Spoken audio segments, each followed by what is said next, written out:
Section 1. In this section, you'll hear a conversation between a student and the coordinator of the Student Service Centre. First, you have some time to read questions 1 to 3.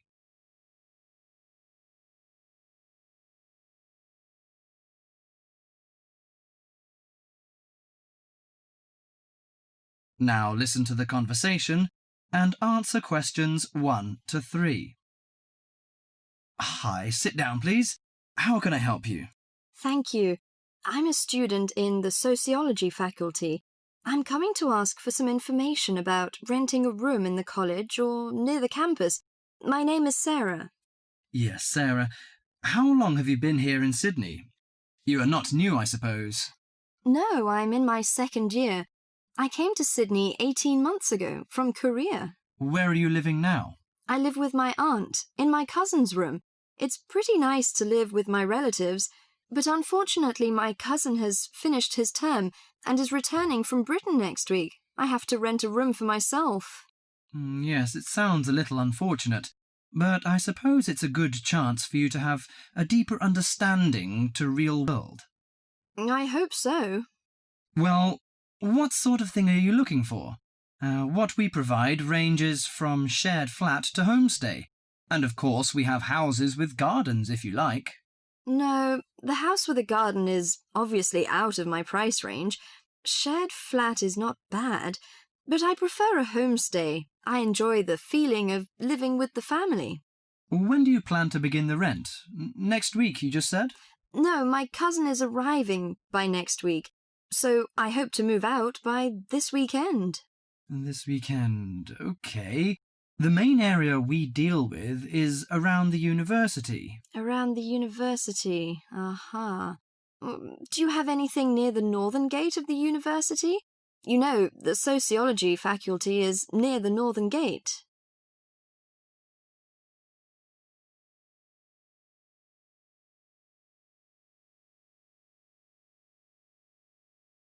Before you hear the rest of the conversation, you have some time to look at questions 4 to 10.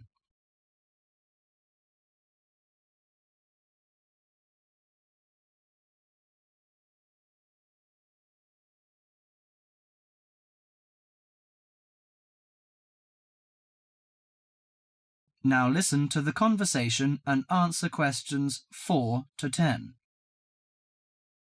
Yes, what sort of price are you thinking of? Well, could you give me some idea? You know, I have no experience of renting a room. I don't know what price is reasonable, but I hope it's not over $300. I see. Usually the homestay ranges from $180 per month. Only $180? Yes, to $350 depending on a number of different factors. What does it depend on? Well, obviously the quality of the house, the facilities and extra services. Oh, I don't care about the quality very much, as long as it's clean. As to the facilities, I want the room with the separate bathroom. Kitchen isn't a necessity, because I don't want to cook by myself. I hope to have meals with the family if possible. Okay, let me check the files. Yes, I think this one might suit you. It's a family house with 2 vacant bedrooms. How about the owner of the house? I mean, is it a family or... According to the file, it is a retired lady. She wants to find college students as tenants. That's great. What's the condition of the rooms?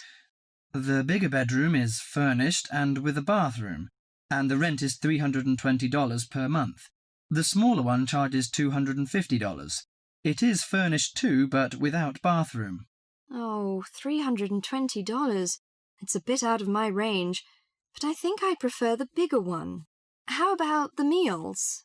Well, the rent includes breakfasts and suppers. No lunches, however. You have to buy your lunch. That's no problem. I usually have my lunch in the college cafeteria. And that doesn't cover the water bill and electricity fee, but the laundry is included. Fine. Could you tell me the address? Yes, it's on 323 West Park Road. Let me get that down. 323. Okay, it's near the university. So, when can I have a look at the room? You know, I'm a little pressed for time. The file says the landlady is in every afternoon. So this week, say Friday? Oh, I'm afraid I can't make it then. I have a lecture on Friday afternoon till 5:30. How about Thursday? Okay, that's fine. Would 5 be okay? Yes, fine. Just come here. Yes, here in the student service office. Oh, before I forget, before moving, you have to pay 1 month's rent in advance. Really? Oh, I didn't know that before. Could I ask why? As the deposit. You know, in case you damage the property or move out without giving notice. Usually this doesn't happen, but standing in the owner's shoes... Yes, I understand it all. So that's $320. Okay, I'll take the money if I'm satisfied. Well, a word of advice. Don't forget to get a receipt when you pay the deposit or rent. Yes, thank you so much. That is the end of section 1.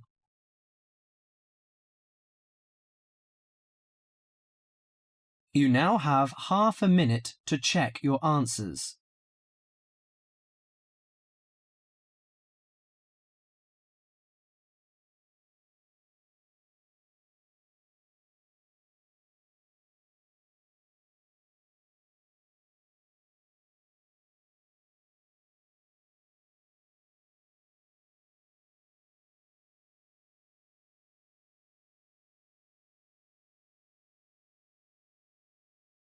Now turn to Section 2.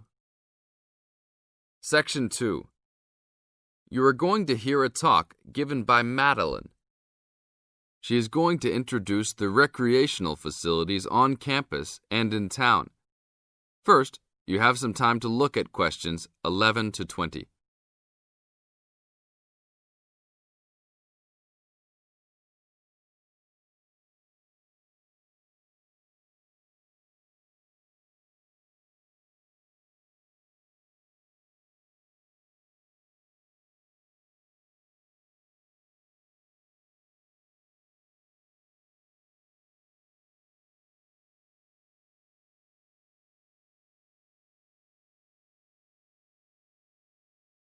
As you listen to the talk, answer questions 11 to 20.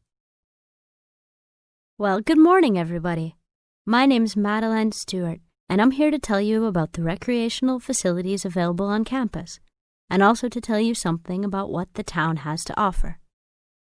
You may already know that your Students' Union membership also includes membership of the Sports Union, which provides a range of sporting and recreational facilities on campus, much the same as those in most British universities.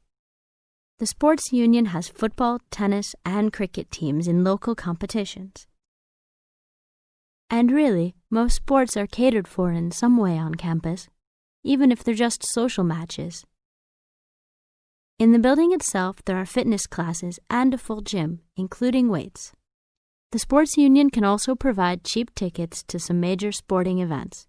And to keep you up to date with everything available, there's a weekly newsletter distributed around the campus. You should check this to find out the names and phone numbers of the contact people for each sport or activity you're interested in.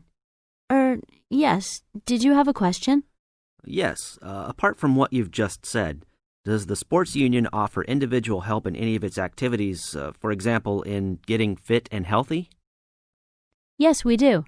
The Sports Union has a fitness assessment clinic every Friday, staffed by the resident sports trainer, who can provide advice on the best program for you and refer you to various charts.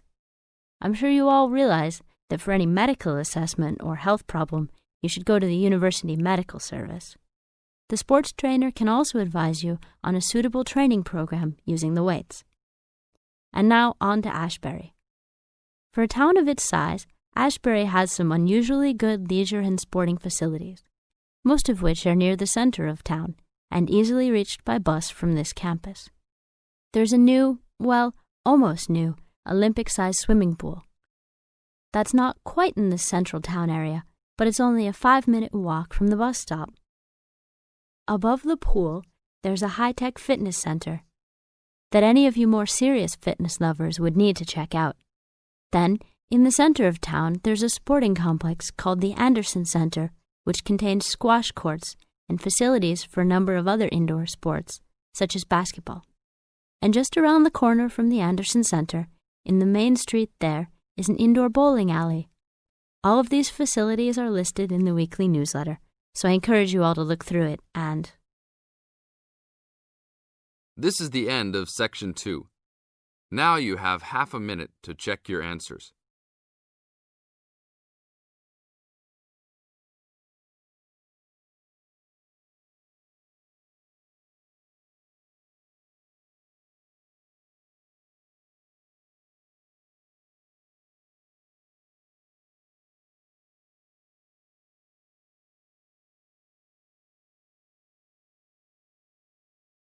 Now turn to Section 3. Test 7, Section 3. You will hear two business studies students discussing a presentation they'll do on an article on working effectively in groups. First, you have some time to look at questions 21 to 26.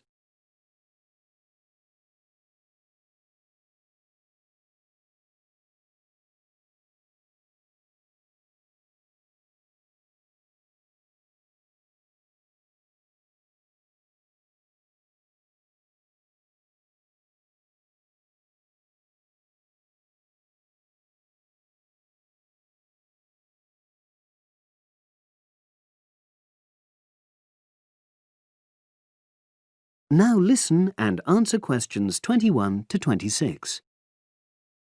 So, Brad, what did you think of the article on group work? Oh, hi, Helen. Yeah, it was pretty good, with helpful pieces of advice on how to make group work effective. I think we were lucky to be given such a straightforward text to present at the management skills seminar. Yeah. Actually, shall we discuss it now? Have you got time? Sure, it's only a 10-minute presentation, so we just need to explain and then give our views on the main points raised in the article. I'll jot down some notes. Right. So, there are 3 main sections. I suggest we start with listening. Yeah, effective listening in groups, because it's not something that's frequently covered on courses in our field. No, and we should say that in the presentation. Yeah. And also effective listening's pretty simple, you know. I don't think it's hard to learn. Well, people think it's easy, but in my experience, most of us tend to be very lazy listeners. Okay, I wouldn't argue with that. Something I do think we should emphasize is the power of the listener's posture, gestures, etc., in making speakers feel respected. Not that you're just waiting for them to finish before jumping in with your own ideas. Uh-huh. Okay, right. The next section is on goal setting. Let's make sure we're clear what the article says on this. Yeah. Well, firstly, it says that all group members must be given time to explain their own goals. That's it, yeah. And then did it say that the whole group should agree on common goals? That's a bit too strong. It's more that everyone's agendas should be equally acceptable. But it does say that goals have to be realistic, you know... Achievable within a particular time? You've got it. That's really what the article's saying. There isn't really any point in having ideals if group members know they won't come to anything within a reasonable period. So, I think a summary covering those points will be enough for that part of the presentation, don't you? Yeah. Now, the last section is about conflict resolution. Actually, I thought it was the worst part of the article. Me too. I don't think it went into sufficient detail on the issue. Actually, I thought it devoted too much space to it, but that it was all rather boring, you know? It didn't mention some of the more radical theories. Absolutely. I found that really irritating. Right, and also I think it could have said more about conflict sometimes being healthy in groups. Absolutely. It just mentioned rather glibly about how we should avoid thinking of winners and losers, and that quick resolution of conflict is always desirable. Without explaining what these terms mean? Well, it gives quite detailed definitions, but doesn't develop a proper argument. Right. So, for the presentation, I think we just give some definitions and... And then explain what we felt were the weaknesses in the article's treatment of conflict resolution. Yeah, good. Now you have some time to look at questions 27 to 30.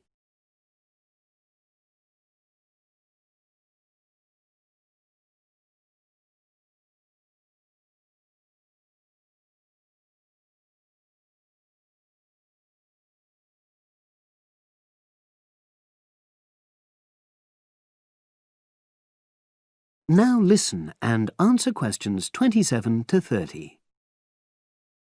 So, let's think about what we have to prepare for the actual presentation. Well, I suppose we'll use PowerPoint, but I'm hopeless at using it, especially if it has any visuals. I really have to look into doing a course on it because I know I'll need it in the future. Don't worry, I'm quite happy using PowerPoint and I'll put it together when everything else is ready. That's a relief. But yes, do that later. Okay. Now, I heard the tutor saying we have to include some well-chosen quotations from the article. I'm not sure if we do. I'll email him to find out. No need, I can just have a look at the specs he gave us when he set the task. That'll be quicker. But the tutor definitely said we have to prepare a handout to go with the talk. I'm not really sure how we do that. Sarah did one last year. Who's she? She's doing the same option as me on marketing. I'll ask her advice on what to include. Great. So that just leaves the bibliography at the end. I suppose it'll mainly be articles. Yeah. So we'll just look on the web, and we can leave that till later. But we've been advised against that. Well, we could have a look through some journals in the library. I think we should start by looking through module handbooks. I think that'll give us some good leads. Yeah, you're probably right. So that's all the topics. That is the end of section 3. You now have half a minute to check your answers.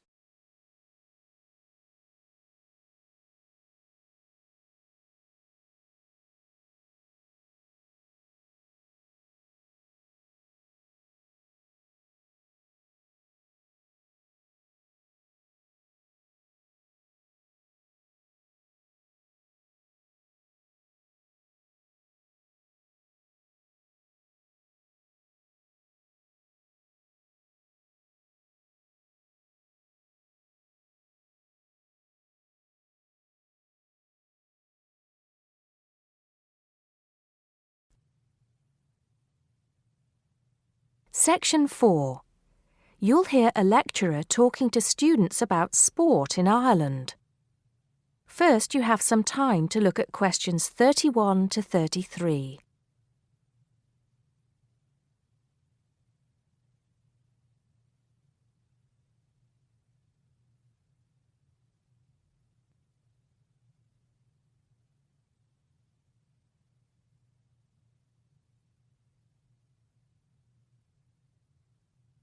Now listen carefully and answer questions 31 to 33.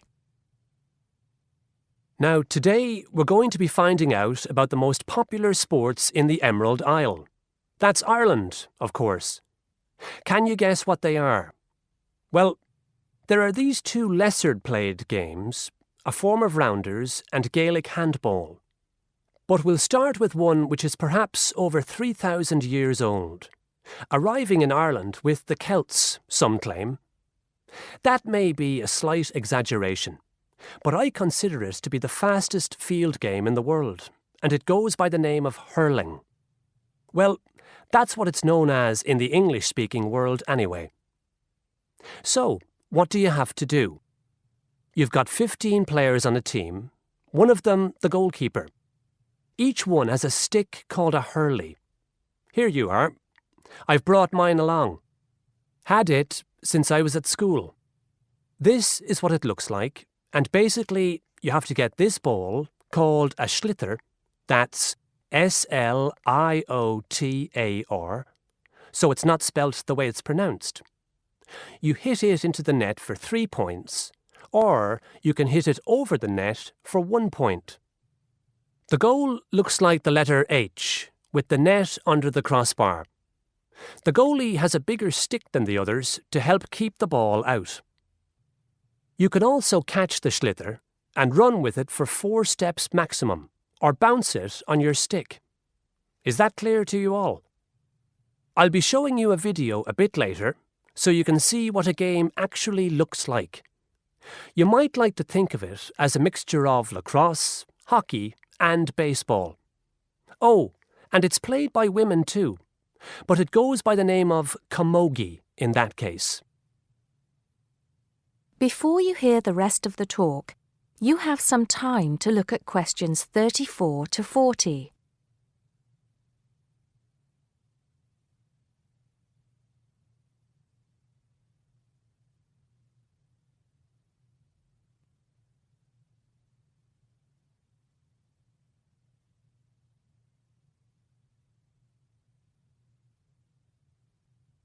Now listen and answer questions 34 to 40.